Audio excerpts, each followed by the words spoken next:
say to our last two presenters, don't feel like you have to stay. It's quite all right to come do your business and leave. We're never offended. All right. You're welcome to stay, but don't be shy about leaving if you need to. All right.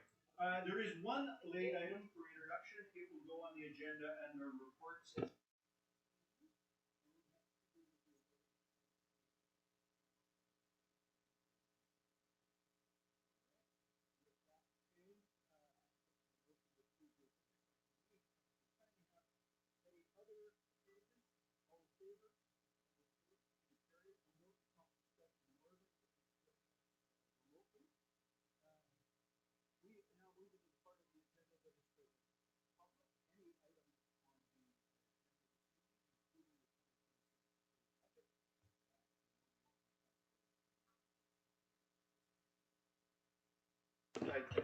Did I move too fast over something? Nope, but your microphone's not on. I double checked, but thank you. There we go. My apologies. All right. Any member of the public that wants to come address council can do that at this time.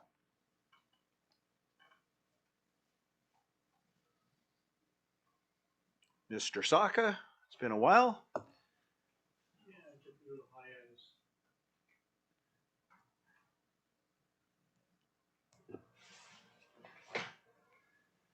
Hello, my name's Terry Saka. Been a taxpayer in Prince Rupert since 1972 when I purchased my first house.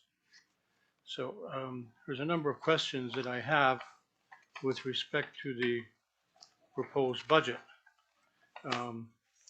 There's numerous references in here where costs are taken out of the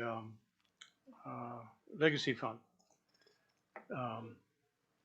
I was at a meeting when Mr. Long proposed that idea of a legacy fund, and there was conditions as to what the money was going to be used for. And the big word at that time was the big boom was going to happen, and we have to have money to redo the water lines and sewer lines and streets and so on and so on. So my question to that is, what is the status of the legacy fund? Meaning, how much money is there? Because money's been taken out of this fund for the last 3 or 4 years. Yeah. So I will go to staff, but it's more than legacy fund. It's Legacy Prince Rupert, which operates and oversees the operation of Watson Island and a good deal of our undeveloped lands like Lot 444. And so they have revenue streams. For example, the tenants on Watson Island pay annually. And so the Board of Legacy makes decisions on how to allocate funds and ensure there's enough operating left in Legacy Prince Rupert so that it continues. CAO Pucci, I don't know if you want to add anything to that. Thank you, Mr. Mayor. I mean, you said it quite well. We do annual reports and do AGMs and publish our annual reports with our funds in it. So it is publicly available, I believe, on our website to look at. So it's on there. I don't have the numbers in front of me, but we can get you the latest annual report that shows the holdings and you know how much money is in there. It suffice to say, there's not a big fund. It's an annually replenished piece, which is spent down as far as the board is comfortable in ensuring there's enough left for operations. I don't know if the CFO wanted to make any further comment on that or. Thank you, Mr. Mayor. The individual inquiring is free to go to our financial statements, which are on the city's website. Yeah, perfect. It's published every year in the financial. I'm not a computer guy, so I don't. So we can have we can happily have financial statements printed for you. Yeah. Okay. Yeah. Happily. Okay.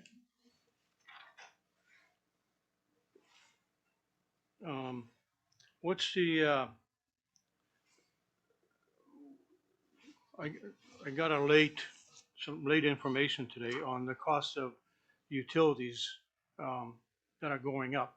Yep, The proposed target for taxes is 3.7%, property taxes. correct. Um, Unless my math is wrong here, um, the water, the sewer, and the solid waste are gonna go up approximately 20%. Let me just flip because it's actually in the agenda, under the reports. See how quickly I can find it. Here we are. So the different components in 2026. So there's three parts to the fund, right? Yep. Water will go up 4.5%, sanitary sewer 16%, and solid waste 6%. So it won't amount to the 20% that you've described, but it's my math's not good enough to just do it off the fly. It would be in the neighborhood of 8 or 9%. Yeah. So when you add the 3.7 and this one here, the taxes are gonna go up roughly a little bit over 5%. Yeah. Unfortunately, I just want to clear that up. yeah. No, you're not off base.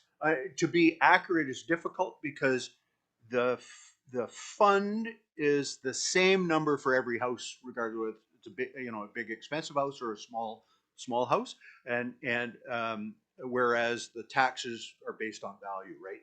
Right. And so if you are paying very little in taxes, this number will drive that up more than you suggest. And if you're paying a lot in taxes, it would be less impact on the overall number. But you're right. Taxes will go up the 3.7, assuming the budget passes, and this would be a different It's and another tax. another way of paying for services. Right. Absolutely. Yeah. So my issue here is our water hasn't been the greatest for the last 2 or 3 years. I spend roughly $680 a year buying water instead of sitting there boiling water, using up electricity, and then standing there watching the water cool off so I could use it. So when are we going to get our value for something that we pay for? So this is great, right? It's more than 2 or 3 years. I think it's 5, right? Let's talk about what's been going on. We are on about a 10-year march to get from a water system that was failing to a water system that's going to be state of the art, and we're halfway through that. I mean, you can debate that. It started with the previous council rebuilding the water dam, so we secure the source of our water, because that's the most important piece. The thinking at the time was part 2 would be water filtration. But as you well know, a couple of years ago when all the pipes were popping and we had to declare a state of emergency, we moved, and the pipe that's in front of you is a classic example of, we lose about 40% of our water is estimated into the ground through all the different leaks that we have. So the decision was made early in this council's term to not pursue water filtration, but rather to fix the pipes first, because there's no point in treating the water and putting really good water into bad pipes. And as you know, we had tremendous success raising the money. We've got the big project underway. It's about halfway done on the pipe replacement. The nature of replacing the dam caused us to go on to boil water for a long time. As you know, we were using the secondary source of water and everything else. And the nature of replacing the pipes has caused us to go on to boil water more than we'd certainly like to be on boil water. But there's no way to get from where we were to where we will be without going through this uncomfortable process. When you talk about, it's very funny. We aren't just consumers of our water. Like, it's not like the city is in the business of selling water to people.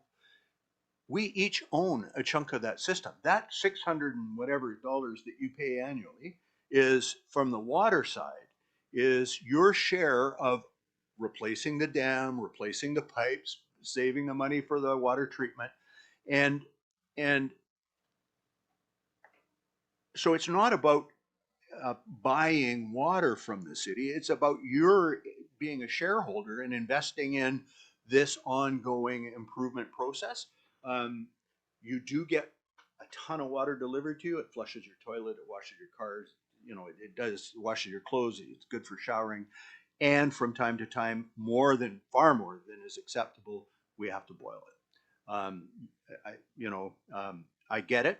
I get that it's uncomfortable. I get that people are getting frustrated, but there is just there's no way to return money to people as if they were consumers without taking it out of the money that's actually going to fix it. And B, there's no way to get from where we're at to where we need to be without more boil water. I mean, I wish the story was different, but Has anybody thought about setting up portable filtration systems? They use them in third world countries, and I tell you this much: Prince Rupert is starting to operate like a third world country. You know, yourself, you go and buy water, jugs of water. I buy jugs of water, but I also pay to have water supplied to me, like all the other taxpayers in this town. yep, You know, I was up at the Crest there, and there's a sign there. Don't drink the water. We provide you with 2 bottles of water in your room. yep, So once you drink that, where do you go? right, Right? You go downtown and you buy some more water.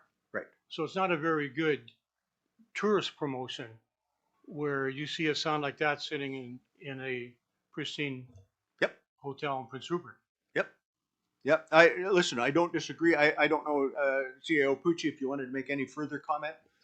Thank you, Mr. Mayor. So, I mean, great job explaining that. I mean, right now we're at a byproduct of what's going on. So, as the mayor said, we're in a major construction zone right now where this is some of these boil waters are a result of the construction that's going on. Our system doesn't have the ability to sort of segregate one area away to be off boil water. So when we go on boil water, it's for the entire community, and that's unfortunate. Other areas or other communities can sometimes segregate areas off through different valving and different things, so that only some areas are on boil water. We can't do that. The only thing I wanted to add is that our water hasn't changed.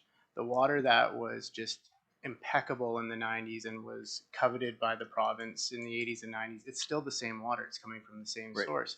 What's happened is that over time, the standards around water quality have changed and tightened up, and some of the issues with our water about its clarity and the tannins and lignins that give it color have put it over different limits, and that's where we have challenges maintaining our standards. So when we talk about the water not being good anymore, it's the same water that we had all along. And so I just wanted to be clear on that. Thank you. I have pursued, I've encouraged others, I guess maybe a better description, to pursue whether something couldn't be done as a relief for seniors that wouldn't involve the city. There's been a couple of initiatives taken. I don't know where the status of those are, but we're keenly aware that, you know, it is an issue. No, it's an issue on a tourism front. It's an issue on a recruitment retention front. When people Google, I'm going to move my family to Prince Rupert, we know that one of the things that comes up is quality of, you know, the number of times we've been on boil water. Yeah. So I'm quite familiar with a water filtration plant. I maintained for a number of years the one that was out to Pulp Mill. So, but again, would there be a possibility of setting up a portable, temporary water filtration plant? Well, a design, which I'm a little surprised that we're waiting for a design, because most of the time those things are come off the bench, so to speak. They're made, you put in the number of the flow coming in and the number of flow that you want coming out, and they build them. You don't start from scratch. No, but there are multiple systems. Yes. And so, the decisions have to be made around the systems, location. There's work to be done, and it's part of why we're looking to raise the money we're raising. CAO Pucci. Thank you, Mr. Mayor. So what staff can do is take that away. I mean, we are looking at any option to sort of shorten the timeline around it, and we haven't necessarily looked at a lot of several, because it would take several portable plants. But we can take a look at that option and see whether that's cost efficient or not. So we'll take that away as staff. Yep. Okay, we get that one down. With the development on Watson Island, I hear all kinds of new industries out there, but I don't see anything in here or any information as to what is the taxes from Watson Island. What do those companies generate in tax value? We hear how the port's not paying their fair share. So I'm kind of curious to there's what, three outfits out there, maybe four? Yeah, there's probably, you can correct me, CAO Pucci, but there's at least four. The biggest of whom obviously is Pembina. Yeah. They pay taxes. They pay the regular rate that they're not under the port tax cap. They pay the industrial tax rate. Okay, Yeah. so that's another number I'm looking at. If I can get it, what's the yearly tax generated from Watson Off of Island? Watson Island? Yeah. I think we could probably break that down. Yeah. CEO Pucci's making notes, so. Oh, okay. Yep. And the airport, is there any taxes generated from the airport? No, I don't believe so. CEO Pucci. Thank you, Mr. Mayor. I'm going to defer that to our CFO. The airport is not in the city of Prince Rupert's boundaries. Right. Yeah, so it's outside of our taxing jurisdiction. So a few years ago, the city underwrote close to $11 million loan Yeah. for the airport to do the rentals. And we don't get any taxes because it's not in our boundary? Correct. So we operate the airport. We own and operate the airport. It was devolved under Transport Canada. Not something I was excited about, but it was take it or lose it. And so there are sources of revenue for the airport, landing fees, those sorts of things. Unfortunately, our airport, because of its location and some other factors, isn't able to get the same revenues that many other airports do. For example, if you go to Terrace Airport or Smithers and most other airports, there's substantial parking fees that are generated. In Terrace, it's in the millions of dollars annually, right? We don't have parking, and so fuel sales is another opportunity for revenues at airport. Restaurants and tenants and rental cars. None of those opportunities. So we rely on landing fees, and it's a fairly bleak picture, honestly, when you have only one air carrier with one flight a day. It's a massive challenge to run that airport on anywhere near a break-even basis. So is there any effort to have a second carrier? Oh yes, multiple efforts over multiple years, and multiple efforts to get Air Canada to increase its frequency. So that would be another opportunity. Clearly to date, you're seeing the results. Air Canada did introduce 2 flights a week, a second flight, an evening flight through the course of the summer. Those are never easy to sell because people can't even wrap their head around which night is it. Does it fly on Thursday or Wednesday or Friday? So Air Canada's back now in their winter schedule or in their shoulder schedule to 1 flight a day. Yeah, but yes, multiple efforts by the city, by the Airport Society, and to attract other operators. So the airport's not in our It's not in our tax jurisdiction. We can't tax it. And even if we could, we'd almost be taxing ourselves. Okay.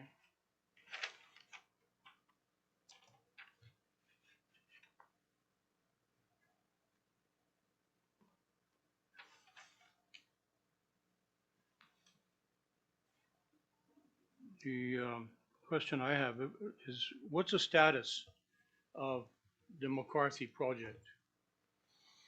Well, I think you see the status, and I'll turn to staff for the latest, but the new building is pretty much at lockup. It certainly looks to that when I go by. And last report I had, we were hoping to move some staff into the other building soon, but CAO Pucci. Thank you, Mr. Mayor. Correct. So as we talked last week, Mr. Saka, we're anticipating having staff in there quite soon into the original building. The new building is pretty much at lockup. We are a little behind schedule to have it fully completed by the end of the summer. It's now looking like it's more of a September to move the rest of the staff in. We will be having a more comprehensive update, I believe, on either the 1st or the 8th, one of the next 2 meetings from the director of operations, who will be updating on all of our projects. So he'll have a pretty comprehensive update during one of those meetings. So just before the meeting started, I got the financial officer give me a sheet here with some numbers that I asked at the Yep, meeting at the public hearing. Yeah. And what I see here, that we've been paying $300,000 a year for 4 years, which is for an empty building, 1.2 million. And there are a pre-construction cost of 500,000. So now we're at 1.7 million. Construction budget cost is 6.8 million. So now we're at 8.5. And we're looking at buying the property in 2027. Excuse me. So we're into the place for around 9.2 million already, and we haven't bought it yet. The question I asked at that meeting was that this money's coming, and that's why I asked about the legacy funds, that it's coming out of there. Well, it's taxpayers' money. That's a lot of money for an empty building. And I do understand, that there could have been a landslide and we'd have to rebuild the buildings and all that stuff. I heard those stories for the last 4 years. But this is a lot of money. That property is going to sell probably for $5.6 million maybe, in that bracket. And to make matters worse, the people that are going to work for the city, are going to come to that place, and the guys that drive the heavy equipment are going to get dispatched to go to the old place. So if the old place isn't good enough, unsafe, and we're spending all this money on the McCarthy place, why are we still using the old place? CEO Pucci. Thank you, Mr. Mayor. So as we talked about at the rec center the other day, is that everyone will be at the new building, and we do have a couple pieces of heavy equipment that will not be stationed at that building, but pretty much all of it will be at the new building. We'll have the garbage trucks there. We'll have the sweeper will be there.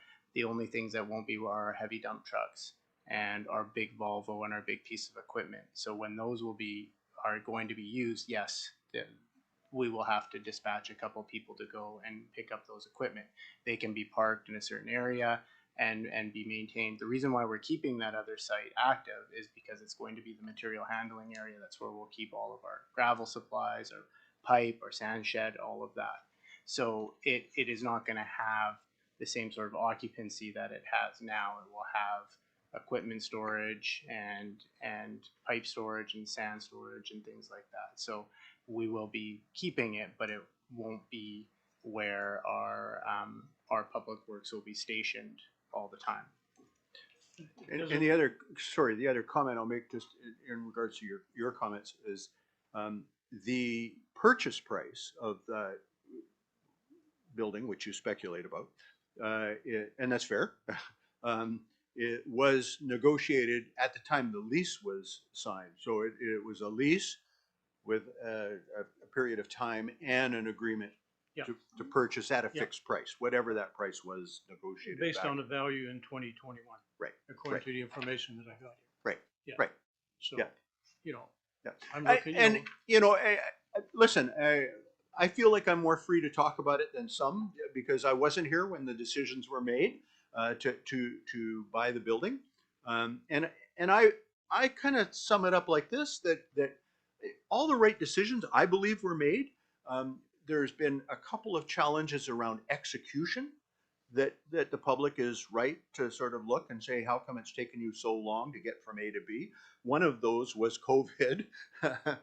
We can't blame everything on COVID, but it certainly took a good deal of time. I have toured the existing worksite, and it's abysmal.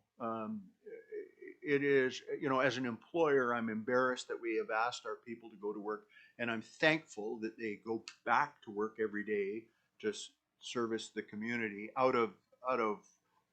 I mean, you used the word third world a little bit earlier. It's bad, right? And so, while the process of getting from A to B has had its hiccups, I think the end result is going to be good for everybody. It's good for the citizens. It will help us to retain and attract a top flight workforce. Yeah, I like I say, I think it was the previous council and administration made the right decisions. There's been some challenges in implementing. well, my view on that is, like the picture of the guy that bought a boat and he's standing on the front of it with a bucket and dollar bills are flying out. That's what I see out there. I was by there today. Actually, I drive by there every 2 or 3 days just to see. I used to be able to get a little closer, but now there's a fence there, so you can't get there. But I didn't see too much human activity on the site there today. There's no siding on the new building. I see there's a fire truck parked in one of the bays, but there was no construction going on. So having said that, my last thing here is I read this a number of times, and I come across a window covering heritage walk proposal for Third Avenue. And I'm assuming from what I understand, reading it, sounds like stick-on stuff will be put on windows with old heritage buildings of Prince Rupert.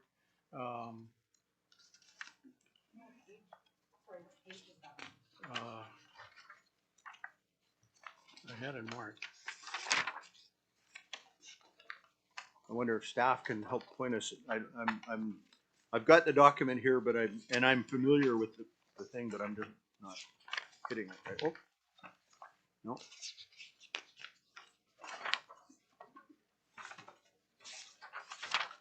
I think that was a grant-funded project, if I recall, that we were applying. Oh, there we go. There's this CFO Bombin. Mr. Mayor, it would be on page 72. 72. Thank you very much. Yeah, as I recall, that was a grant-funded project. Downtown Revitalization Historic Art Walk. Yeah. So the project cost is $150,000, and it is a grant of $150,000. So not our money. Something we've applied for outside of the city to do a bit of a beautification. So the question that came out of this is what happened to the flowers? The flowers? Yeah, The planters, the flowers like in the planters around the trees. on the lamppost. Oh, okay. Oh, Or we haven't had, what, 4 or 5 years now. And it's kind of a little bit of a personal thing because when we used to have flowers, big flowers, just like they have in Terrace and Kitimat, all the way down Vancouver Island, they stopped up at Stuck on Design. So my wife and Mr. Amante, who passed away, bless his soul, got together and he secured a bunch of flowers from people that grow flowers, I think in Terrace or in Smithers. And my wife approached one of the fabricating shops and they built planters to be hung all the way down to Five Corners. Okay. And that year we had flowers from Five Corners all the way down to McBride Street. The next year was the same thing. Since then, for the last 4 years, there's been no flowers. The place looks destitute. You drive down Vancouver Island, there's planters all over the place. Flowers hanging off lampposts, and it makes the street vibrant. Here, we've got Christmas tree lights wrapped around the poles, and even the lampshades that were on top have been taken off. So they look like something that was found at a junkyard, to me. So if there's money available through a grant to do this downtown revitalization, why can't we get money to have flowers planted on 3rd Avenue? let's find out. CAO Pucci. Thank you, Mr. Mayor. So I believe the parks budget was cut a couple years ago. That included some of the flower budget. What we can do is we can look at to see if there's any grants for downtown beautification, and we can look at seeing if we can do anything around planting. Are you able to comment on whether, first of all, I'm not clear on whether this is a grant that we've received or or that we're asking for? We're asking for?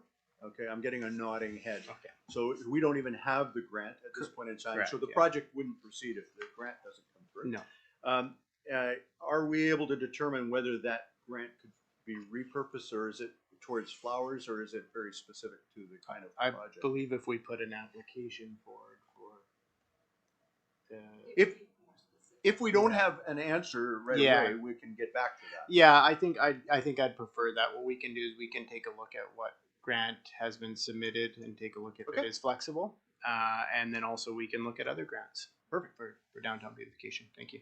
Appreciate you bringing that. Councillor Cunningham, were you looking to? Yeah, I recall, like, I've been on council long enough to remember the plants. I also remember people bitching about them being watered. Why are we wasting time, money watering plants? You know, so it doesn't matter what you do, somebody's going to complain about it, Terry. I just remember people stopping me in the street when they're going down the street with a high-ab watering the plants because it doesn't rain all the time in Rupert. But, it's just, I just remember that one thing sticking in my mind. Why are we wasting money watering plants? Well, in fact, But let's not. you Yeah. bring that up because I was at a council meeting that that question was broached, and the response was that it costs $30,000 to water the flowers. Well, we spend $35,000 for a guy to come into the public washroom with a hose and flush it out because the stuff that's in there from the night before.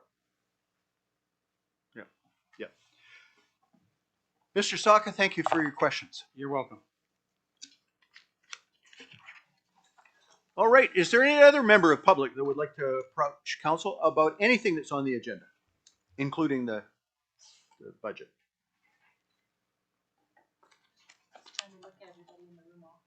Yeah, I don't see a rush towards the microphone, so we'll continue on with our agenda. All right.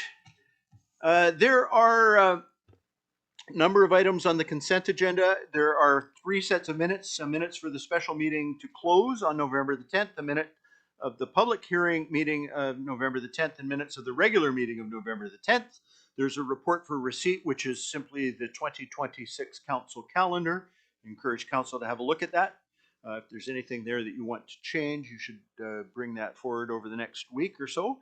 Reports for approval, report from the Director of Planning and Development Services. It's with regards to the physician fee waiver of 2026, and a report from the Director of Transportation and Economic Development application to REDIP for PRA marketing campaign. And then correspondence for receipt. There's response to the council inquiries, which included the document that Mr. Saka referred to. Recommendation is that all the items on the consent agenda be approved or received as requested. Can I have a motion, please? Councillor Cunningham, Councillor Niche. Any questions or comments, things you want to draw attention to? All in favor? Any opposed? It is carried. We have a number of reports. We have a report from the director, and many of them will be followed up by the bylaw action that follows. So a report from the Director of Transportation and Economic Development with regards to Cow Bay Marina fees, regulations bylaw number 3662, with a recommendation that council consider the Cow Bay Marina fees and regulation bylaw number 3662. Can I have a motion to that effect? Councillors Cunningham and Niche, any discussion? Councillor Adey. It might be an oversight or something I'm not understanding. That's probably the more likely origin. I noted in the report that comes in the report section that it states there's going to be no short-term mooring rates during the peak months. But then if you look at the bylaw itself in Schedule 2, I'm looking at Schedule 2 in both cases. In Schedule 2, the summer mooring rates still exist. So I think I'm understanding that the effort is to eliminate the summer short-term mooring rates, and that they would, I think, then be temporary mooring rates. I'm just looking for clarity because it does say two different things. Deputy Miller. Thank you, Mr. Mayor. The bylaw is correct. The report is not correct. The information contained in the bylaw is what Director Venditelli is looking to implement. Any other questions or comments? All in favor? Any opposed? It is carried. We have a report from the Chief Administrative Officer with regards to fire control bylaw number 3663, which is the recommendation that council consider the fire control bylaw number 3663. Can I have a motion, please, to that effect? Councillor Randhawa, Councillor Adey. Discussion? Councillor Adey. Sure, I'll go. I see that the remaining point of contention, such as it is around the definition of exempt lands. I'm just wondering if I could hear more about why that is a concern or why there is opposition to that. CAO Pucci. Thank you, Mr. Mayor. Just first, I want to acknowledge that I want to thank industry and everyone in the PRPA for the engagement that we had. It was very successful, and I think we really did well with that program and process. This report was written a few days ago. I think we've overcome some of those issues, and I think we're in a better place. So the points in the report around concerns around the exempt land piece have now been dealt with. So we're in a good place now. Thank you. Councillor Cunningham. Training. Are our firefighters going to be trained up on hazmat and other things? Because we're going to be putting them into situations where they go into federal property with a lot of hazardous substances that they're not trained to fight. So that will be based on the service agreements that are negotiated with those companies and or whomever with whoever the service agreement is negotiated with, and certainly that would include ensuring that training and equipment is in place. CAO Pucci. Thank you, Mayor. That's exactly correct. This bylaw acts as the vehicle for us to enter into service agreements and get to a point where we can figure out where the level of service is currently at, which we know that, and if there's enhanced services that are desired by industry, by other people, then we can then develop an enhanced service agreement to fill those needs. So is this service agreement gonna be done in conjunction with not only the firefighters, but come back to council? So CAO Pucci. Thank you, Mr. Mayor. At this point, we don't know if anyone does want enhanced services yet. We've discussed the level of service that we have with industry and with the exempt owners, and we are going to be going through that exercise just inside the new year. If the level of service changes, then council will be made aware of that, and we'll have to bring that to this table. If the level of service is maintained, then the level of service is maintained, and it won't need to come back to this table. Thank you. What level of service are we offering them right now? Cause seeing as they're exempt and before this bylaw goes into effect. CAO Pucci. Thank you, Mayor. So we are a commercial residential service. We provide that level of service. We're not an industrial level service, so we don't right now offer Pinegle Rescue. We don't offer hazmat. We just offer the level of service that everyone in this community gets. So that is the basic level of service that all of these the industry and partners in these lands are getting. We've had engagement on that, and so that's the level of service they've always had, and that's the level of service that will be maintained through a service agreement. You just said commercial and residential, but Correct. you exempted industrial. Correct. All these Can are, you direct your Oh, comments sorry. and questions towards me? please? yes. So all these are industrial complexes, coal, wheat, Correct. the port. Yep. So if there's a fire in the containers, Yep. are we gonna be fighting that? No. No, we will provide the level of service that the chief is comfortable providing with the training and equipment that he has, and no more than that. And so, I mean, this is what the process is about: is creating the environment whereby those things can be identified. So, because I think it was a wake up call for a lot of people that the city of Prince Rupert, this is what we can do, right? And now the question is, there's a gap for industry. Does industry want the city of Prince Rupert to fill that gap?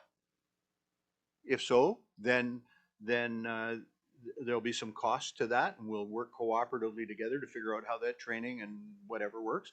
If there's industry may say, you know what, we've got other ways of filling the gap. You know, the mill, for example, the pulp mill had its own fire department. That's another route. The Port of Prince Rupert could establish something. You know, there's lots of ways for this to be done, and so there are many conversations that CAO Pucci needs to have to determine where that will land. But you know, in the current environment, we are not going to ask our firefighters to go into environments for which A, they're not trained, or B, they're not equipped. And industry is well aware of that. CAO Pucci. And I just want to reiterate, we are in a service agreement right now with the PRPA, their industry partners, and the exempt lands. We're also in one with the Port Ed Harbor Authority and other federal properties. And the idea is that we maintain those service agreements moving forward and work on longer term ones. And that is what we're working on right now. And this bylaw is part of that vehicle to get us moving forward on that. Councillor Adey. With regard to the existing service agreements, my understanding is that they sunset at the end of this year. And I recall the meeting that you were referring to where the gallery was quite full, and it was palpable how people's perceptions of what they had understood to be the case turned out not to be the case. And quite frankly, it was unexpected. It revealed an unacceptable status quo that we are in the process of trying to, as you say, fill the gap one way or another. So my question about the sunsetting the existing service agreements is, could we expect that could be extended pending a replacement plan that fills the gap? CAO Pucci. Thank you, Mr. Mayor. So it will be extended. I mean, we won't have a new service agreement in time to replace the interim service agreement. So the idea is that we want to pass this bylaw and then give an extension to the current interim service agreement, and while we work on a longer term service agreement. There, as the mayor, as you said, is that some industry partners are comfortable with the level of service that they have, and it's a risk profile that they need to maintain if they're happy with the level of service and they know what if there is gaps and they're comfortable with those gaps, then that's fine. And some may not. So that is really the next step. We haven't really got that granular yet. The first part was always around getting this bylaw in a better shape and passed, and then working on a service agreement that guarantees long-term service, that they have a sustained service at our current level, and then we work on what enhancements look like. So what we want to do is give certainty to the industry and the exempt lands and those that they will have maintained service through a service agreement. And then if we can help them with those enhanced services, we will. If they want to go elsewhere, then they can as well. So, but it's about making sure that they have that sustained level of service that everyone else gets in this community. Just to remind council, some of this came about because there was an awareness, and this is only part of it, but awareness emerged that the provincial laws, which indemnify the fire department and therefore the city for certain actions and empower the fire chief to make certain decisions, didn't apply on federal lands, right? And so, you enter in a building and you realize that to stop the spread of the fire, you're going to have to open the roof on that part of the building or tear down the gate or, whatever actions it is you're taking. You're destroying property in order to protect life and property, right? If that happens on a house or a commercial property within the city of Prince Rupert, the fire department in the city of Prince Rupert is protected, indemnified from being sued for those actions, right? Same action occurring on any of the federal lands. That's Coast Guard, that's the fisheries building, it's the port complex, it's the provincial laws can't apply, right?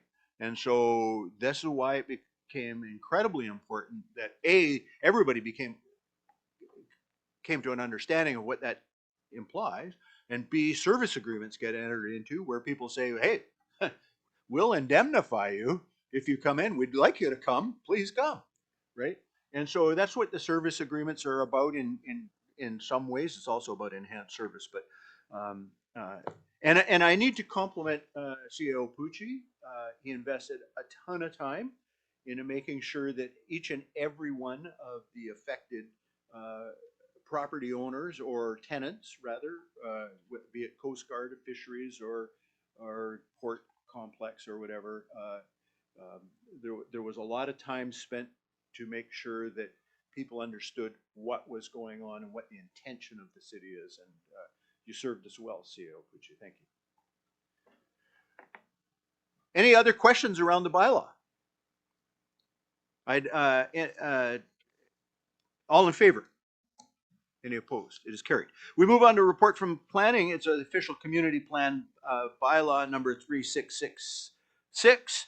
Recommendation that the council consider the official community plan update bylaw number 3666 2025. Can I have a motion, please? Councillor Forrester, Councillor Adey. Any discussion? Councillor Adey. I'd like to note that a lot of work goes into producing something like this, and appreciate the improvements in terms of streamlining it, clarifying it. I also noted that the summary of changes chart that exists in the report was very handy for those of us who wanted to make sense of a big document. So I appreciate that a great deal. I had a question about the projected housing needs. I note that the original sort of projections that came out of the planning of the 2030 document were spectacular. Yep. And have since been subject to the reduction of realism. And so there's a note there that we will need 500 new homes by 2026 from the 2021 numbers. And I interpret that to mean that we need to build or have built 500 homes between 2021 and 2026. And I know there's a lot of shovels in the ground. I know that we're making progress. I'm just curious about how close we are to that magic 500. I will guess not close enough, but CAO Pucci. Thank you, Mr. Mayor. I'll defer Director to you. Pope. Thank you, Mr. Mayor. I can speak to some of the numbers that we have seen since. So we have around 250 within certain steps of permitting. So whether that's at a rezoning stage all the way through to having received approved building permits. We actually plan on bringing a report just for receipt to council on the number of units that have been approved since 2021. I will note that the 2021 numbers are based on census data, and those projections are based on census data from 2021, so they're not the most accurate. And it was a standardized approach used by legislated by the province to adapt those numbers. But I do think we are actually doing quite well in terms of that number, but we are not quite at 500. Yeah. Excellent. Any other questions, Council? Councillor Cunningham. Does that include apartments? Just house units? Director Pope. Thank you, Mr. Mayor. Yes, the projected number includes housing dwelling units. So it can be in apartments, single family homes, and anything in between. Because, the report says houses, but Homes. homes, yeah. And just so in our mind, it's a single dwelling. Right. All right. All in favor? Any opposed? Carried. Thanks, Director Pope. Report from the Chief Financial Officer with regards to the City of Prince Rupert 2025 5-year financial plan, amendment bylaw number 3670, that Council proceed with consideration of the City of Prince Rupert 2025 5-year financial plan amendment bylaw number 3670 2025. Okay. Motion, please. Councillors Nisha and Cunningham, any discussion? All in favor? Any opposed? It is carried. We have the late item number 6E.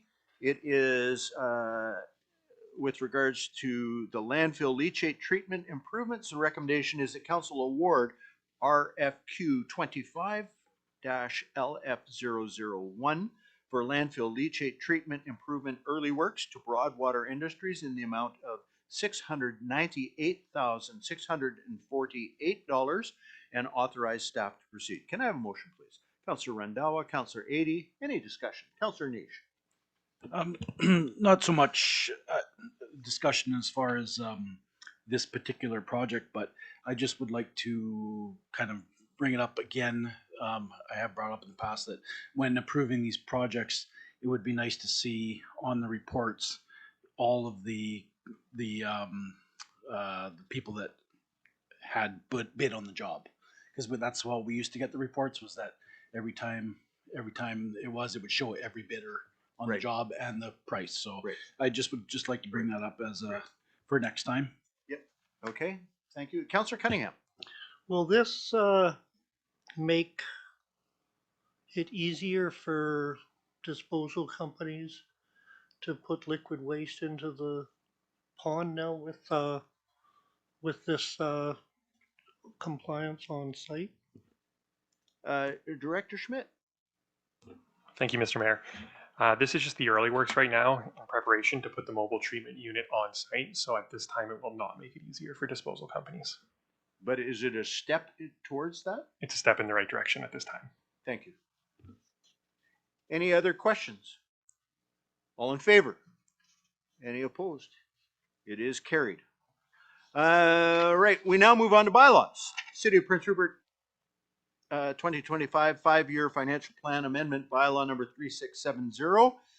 Recommendation is that council give first, second, and third reading. I'll note that in every one of these, council, the recommendation reads that council consider, but I'm asking that in each, or I'll be reading them and asking that each of them you consider it as that council give first, second, and third readings to the City of Prince Rupert 2025 financial plan bylaw number 3670. Can I have a motion, please, to that effect? Councillors Anish and Cunningham, any discussion? All in favor? Any opposed? It's carried. That's the first step towards that bylaw moving forward. I want to thank those members of the public that did provide input to council. Very much appreciated, and staff, I commend the job you've done in bringing that document to the place that it is, where we're now first, second, third reading. Thank you. Item number 7B, City of Prince Rupert Cow Bay Marina Fees Regulation Bylaw number 3662. Recommendation that council consider third reading to the new Cow Bay Marina Fees and Regulations Bylaw number 3662. Sorry, I said consider that council give third reading. Councillors Niche and Ady, any discussion? All in favor? Any opposed? It is carried. We have City of Prince Rupert Fire Control Bylaw number 3663. Recommendation is that council repeal the first, second reading of the City of Prince Rupert Fire Control Bylaw number 3663 to 2025 of May 5th, 2025, and that council give first, second reading to the City of Prince Rupert Fire Control Bylaw number 3663-2025. Motion, please.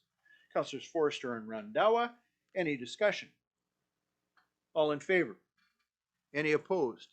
It is carried. We have the City of Prince Rupert Official Community Plan Update Bylaw number 3666.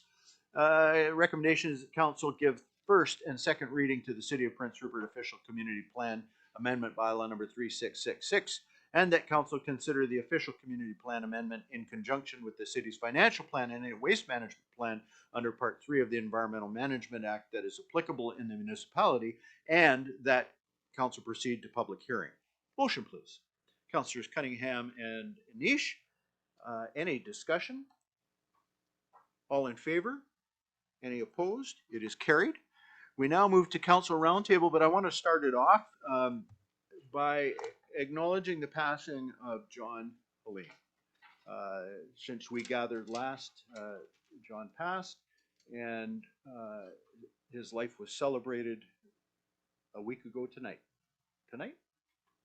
And I think we all have stories of John and respect for John and sympathy for his family and the community. John was a powerful leader, a strong spokesman for his culture and his people. I was on the receiving end of a few lectures from John. They were gently given, but forcefully given.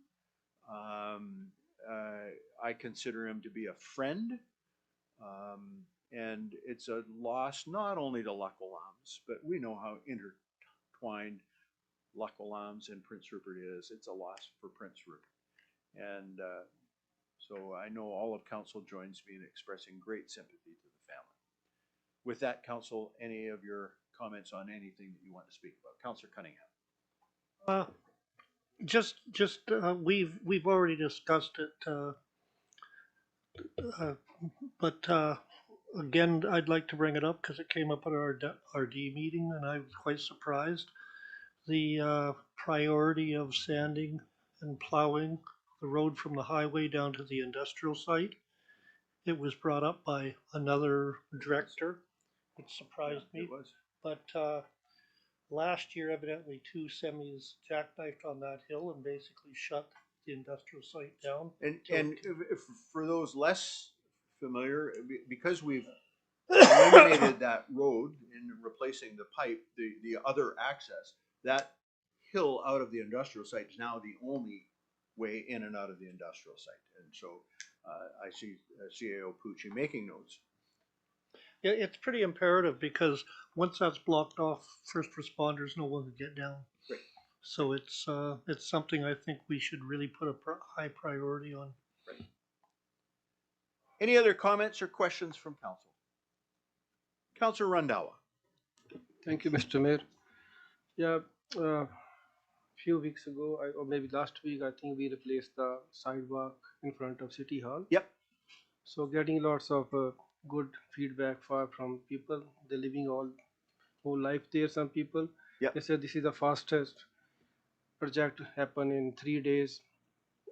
They really appreciate that. Excellent. Good. Yeah, well, the changes were necessary, right? Those bricks. I remember when they went in, it was probably 30, 35 years ago, like, and they shift and anyway, it's good. Appreciate your comment. Any other comments? I'd entertain a motion to adjourn. Councilors Forrester and 80, all in favor? Any opposed? It is carried. Good night, Councilors Skelton Morvan. Good night, everybody. Okay, we'll catch you later.